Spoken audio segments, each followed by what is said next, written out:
guys, welcome back to Choose Your Own Path. So today we're painting the snake. So what I did was I took some white, which is water down really well, and I primed it basically, and you see I taped it. So we're going to get ourselves our airbrush out. What we're using is inks today. We got some green and we got some blue. We're going to start off with some blue. So we'll just load up our paint.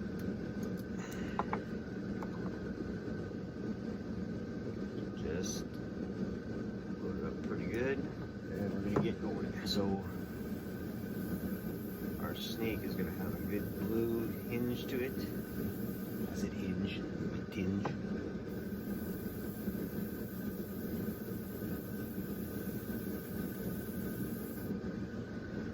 Let's see.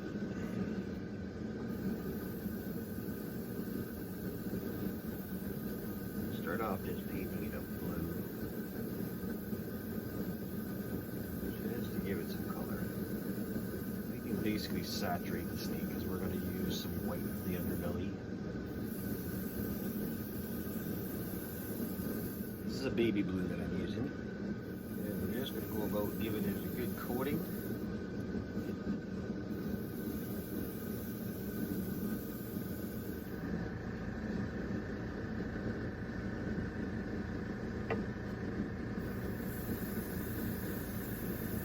Really like how the inks work.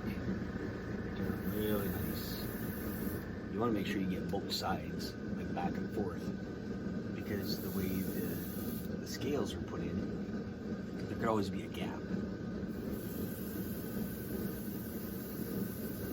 Want to get a clean kind of a coating on it too. All right. So what we're going to do is we're going to let it dry, and we'll get to the next paint, the next color. So now we got some aqua green. We want to add some of that to our snake. And we're going to add it very liberally, just to add some different shade of color to it.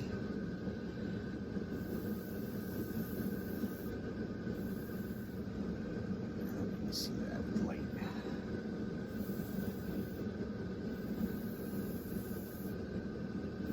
I'm adding it mostly to the bottom end of the snake for color.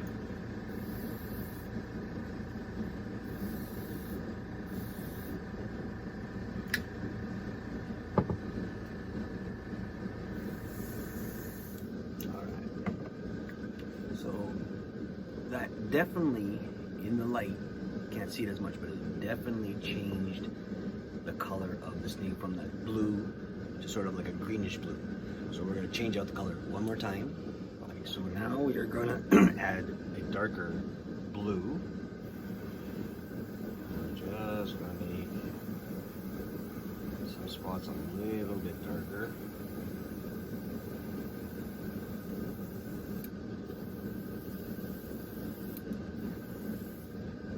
See how I'm doing that? I'm just kind of marking off a couple of kind of rounded off spots,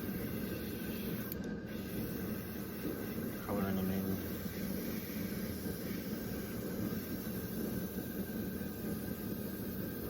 Just randomly putting blue everywhere. Whatever I want, doesn't matter. They're all blending in the end.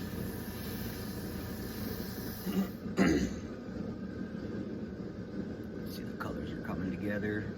It's kind of hard to see on camera what it looks like.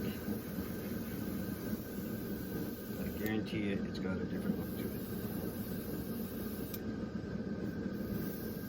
So now we gotta let this dry for like 5 minutes, and then we'll be back with the white. Right, guys, it is almost done. The last thing we want to do is put the eyes, the black eyes, pure black eyes in. So we got some acrylic ink here that we got, and I like to use my headset so I can see exactly what I'm doing. so I don't miss out on the round part of its eye. Just my way of doing things.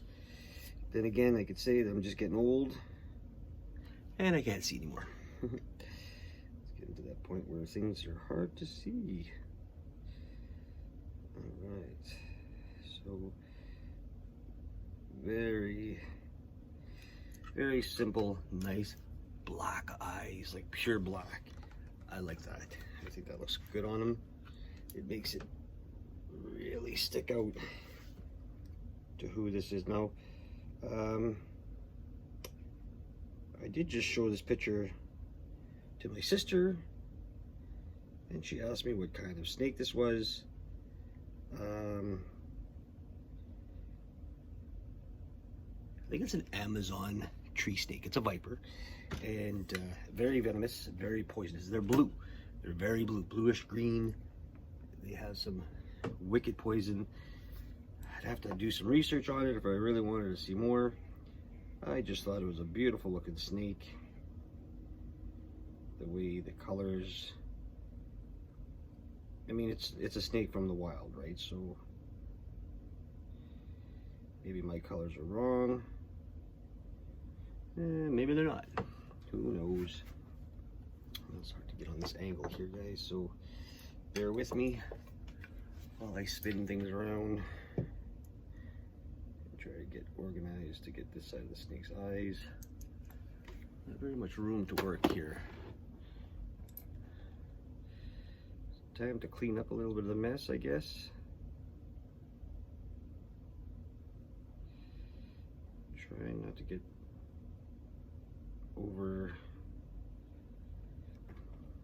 the snake itself. Trying to keep it straight to where his eyes are. And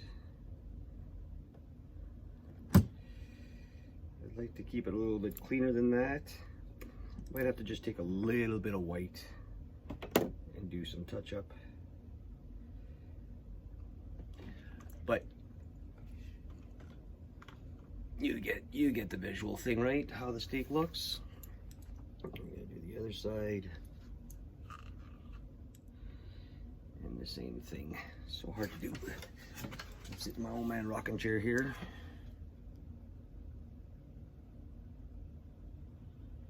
And just, like I said, I'm just trying to, I'd like to keep it nice and round, because the eye itself, which I painted, or sorry, I carved, was nice and round.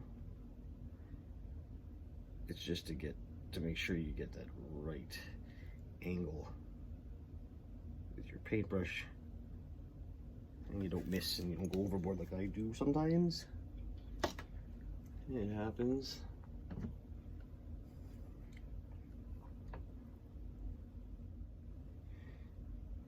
And then we'll do a little touch up with the white.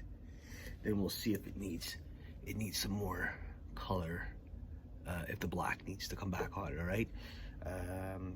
I'd like to get a little bit of black in the mouth, just to show that that is the mouth part right here. You gotta get a nice fine brush, and this is why I use my magnifying glass, so I could see where I'm going. So you can see the mouth, right? Starting to shape up. Starting to get a little bit of a look to it. All right, so we are almost done the black. And like I said, the mouth is a little bit, eesh, I don't like it. So what I'm gonna do is I'm just going to take the white that I have here, put that back on.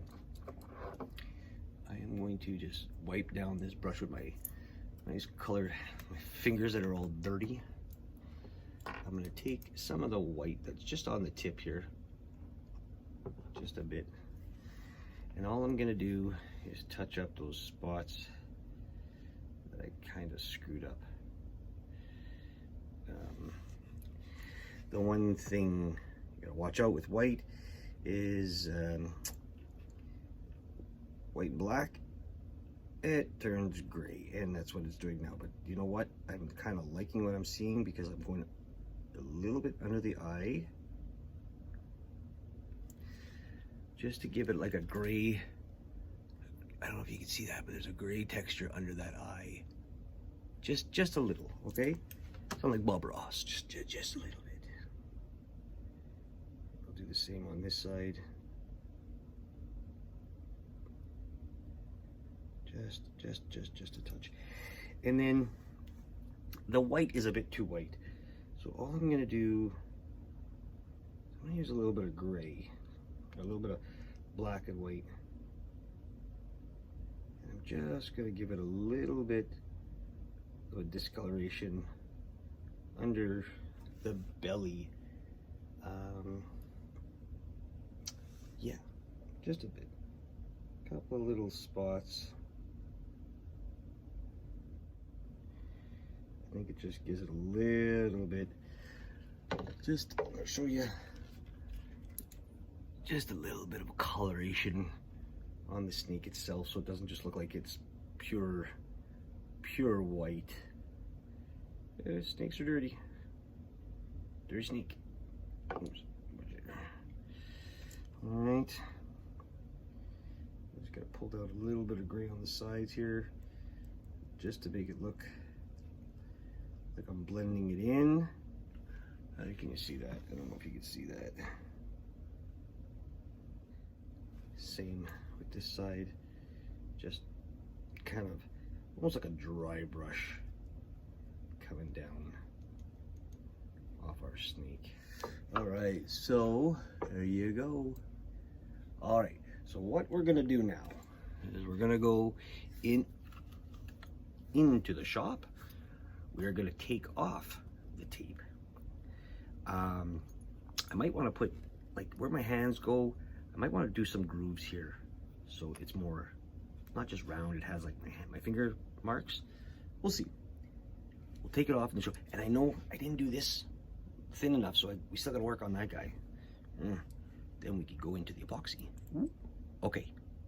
Wait for this, guys. So we're into the last part of our stick that we built. We're doing the resin to our stick so it keeps it solid, lasts for a long time. So what I'm using here is, it's a Michaels product. It's called Pour On. Hardener and your solution to go with it, I guess, for the mix. What I do is, this is like, I get these from my work. They're expired or contaminated outside, so they throw them out. They're no good to them, so I get them for free, basically. My boss gives them to me. Pour equal amounts. So what I'm using is, these are in ounces or in milliliters. I'm using a 20 part hardener, and this is the resin, the resin, which is 20 parts. Might be a little bit overkill for too much. I don't have anything smaller. I do have littler cups I guess I could use for measuring. This will give me plenty. The one thing you want to do is you want to make sure when you're using any kind of resin is to mix it, and mix it well. You have to get all the sides out. I've been mixing this for about 2-3 minutes, which is what you want to do. You want to get a nice milky kind of look to it. That's what it is when it's mixed. Air bubbles and all that. When doing stuff, flat surfaces, like a table or something flat, you want to pour it on, let it set. Then you want to take a torch to it, some sort of heat gun, and you want to basically take out the air bubbles.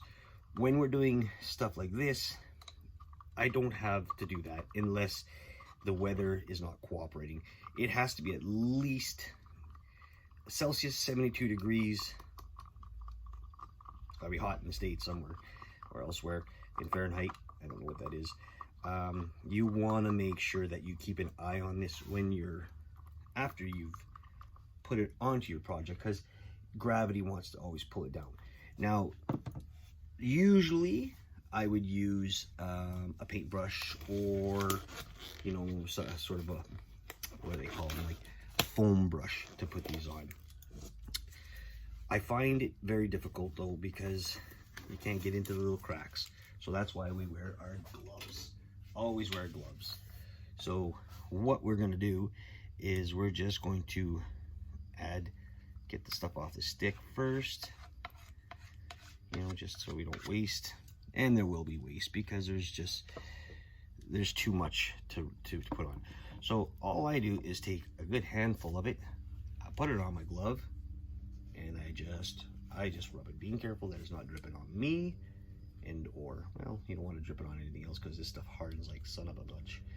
So all I'm gonna do is rub it evenly, and that's why I like to use my gloves, because then I can get the feel of where it's going, getting it into the cracks and everything, and then putting on. How many coats you want to put on any kind of project is totally up to you. Now that's something I cannot give you at a quick, you know, exact detailed of how much. I usually only put one coat on this, and as long as you're putting it on evenly, it works. And you can see with the resin as is right now, compared to the flat side, it really pulls out the color of your project. Yes, I use it for that, but I also use it for the stability of what kind of wood you use. Sometimes the wood we use has, again, where's my point I'm trying to make to you, is here. This was a rot pocket. It rotted quite a bit right through. So in order to stabilize that, I use epoxy. And what it'll do is it will sink into as much as it can, and any kind of little holes it'll get into, and so on and so forth. I don't resin inside this piece because this will wear out, so I get as close as I can to it with my resin. And if it has to, at times it'll pop out. If you want, you can cover it just to give it a look. You'll have to cut it out anyway if it breaks on you. That's like if it wears out, right? That's what I'm trying to say. So with a good coating and a good wipe, all I'm doing is wiping it down. You don't want to lay this down too thick, and the reason I say that is like the gravity will bring it down, and you'll have big drips. So good, you know, rule of thumb is to keep an eye on it for at least half an hour to an hour if you have the time. If you don't, well, then you shouldn't be doing it, I guess, if anything. But you just want to make sure that you don't get these big clumps that hang, because we have to hang it up to dry. We can't just let it set because it's full of epoxy. So right now my cane is covered, and again, like I said, I do have quite a bit of leftover, but that's okay, because what I'm gonna do is use the rest on part of another stick, as maybe, you know, sometimes it doesn't coat properly and all the way through. That's why you can put a second coat of epoxy on your projects, depending on how long my items sit here, as in if they don't sell, then I can keep on coating them. It doesn't do harm to it to have more one coat, just making sure that it's on properly. So this will hang to dry, keeping an eye on it so there's no big drips. Most of the corner, the higher edges, like where the tail is, that can end up having a drip coming down. You want to just keep that. You take a brush or just a piece of Kleenex, a shop towel, and you can basically just kind of wipe it off, sort of thing. Hopefully it's not going to touch anything like this stupid hat. I'll just pop that off like that.